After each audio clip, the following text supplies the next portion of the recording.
तो यह है वीडियो नंबर 3 यानी ट्रिक नंबर 3 हमारी केमिकल इक्विलिब्रियम की। तो प्रॉब्लम लोगों को होती है उन क्वेश्चंस में जब हमें इक्विलिब्रियम कोई रिएक्शन का नहीं फेज का पूछ लिया जाता है। तो फेज इक्विलिब्रियम में आज हम कुछ ऐसे पॉइंट्स सीखने वाले हैं जिससे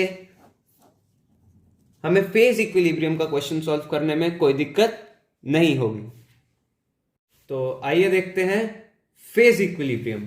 फेज इक्विलिब्रियम में हम सबसे पहले 2 पॉइंट्स डिस्कस करेंगे, उसके बेसिस पर हम देखते हैं हम कैसे फेज इक्विलिब्रियम के क्वेश्चंस सॉल्व कर सकते हैं। तो सबसे पहले हमें तो देखना होगा कि बेसिक चीजें कि फेज इक्विलिब्रियम हम पढ़ते हैं सॉलिड से लिक्विड में, सॉलिड से गैस में, लिक्विड से गैस में।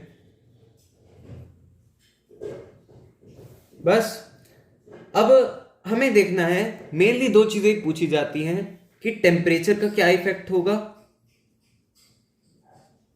और प्रेशर का क्या इफेक्ट होगा। तो दोनों को अलग अलग पढ़ते हैं, टेम्परेचर के इफेक्ट को और प्रेशर के इफेक्ट को। तो आइए चलते हैं, दोनों में हम लिखते हैं कैसे कैसे फेज इक्विलिब्रियम पे फर्क पड़ेगा।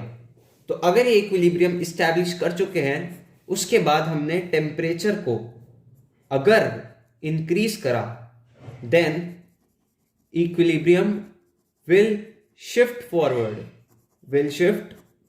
फॉरवर्ड।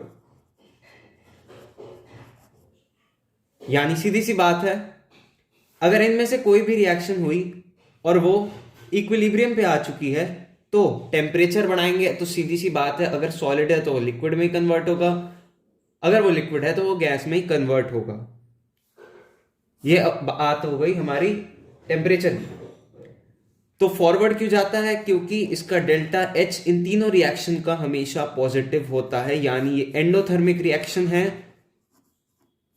एक्सपेरिमेंटली इन सब का डेल्टा एच पॉजिटिव पाया गया है। तो और ये एंडोथर्मिक रिएक्शन हुई, इसलिए तो टेम्परेचर बढ़ाने पर ये रिएक्शंस फॉरवर्ड जाती हैं। प्रेशर के वेरिएशन की बात करें तो ये इंपॉर्टेंट हो जाता है। तो आफ्टर इक्विलिब्रियम इज इस्टेब्लिश्ड और हम प्रेशर इंक्रीज करेंगे, then it will shift in direction which will decrease its volume।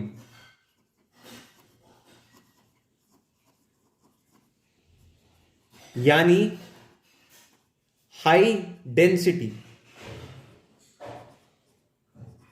यानी अगर हम कोई भी फेज इक्विलिब्रियम में, इक्विलिब्रियम जब इस्टेब्लिश हो चुका है उसके बाद हम प्रेशर बढ़ा रहे हैं, तो क्या होगा, जिधर ज्यादा डेंसिटी है उस तरफ इक्विलिब्रियम शिफ्ट हो जाएगा।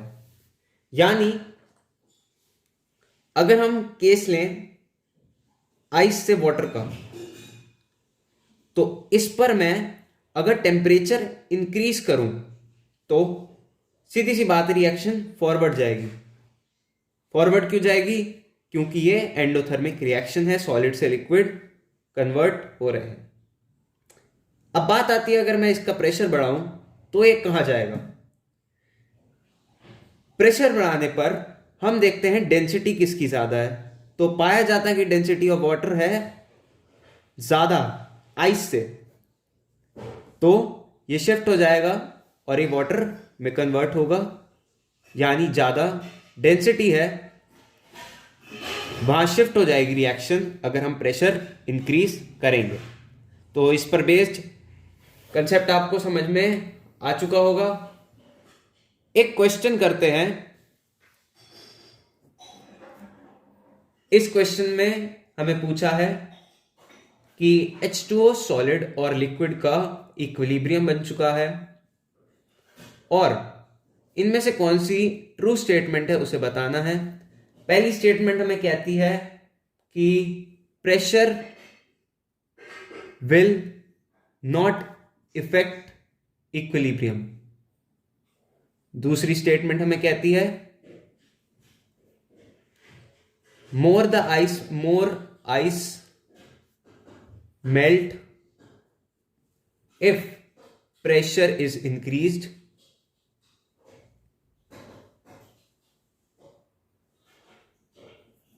और तीसरी हमें कहती है कि more liquid freeze if pressure increase. तो तीनों में से कौन सी स्टेटमेंट करेक्ट है आपको बताना है।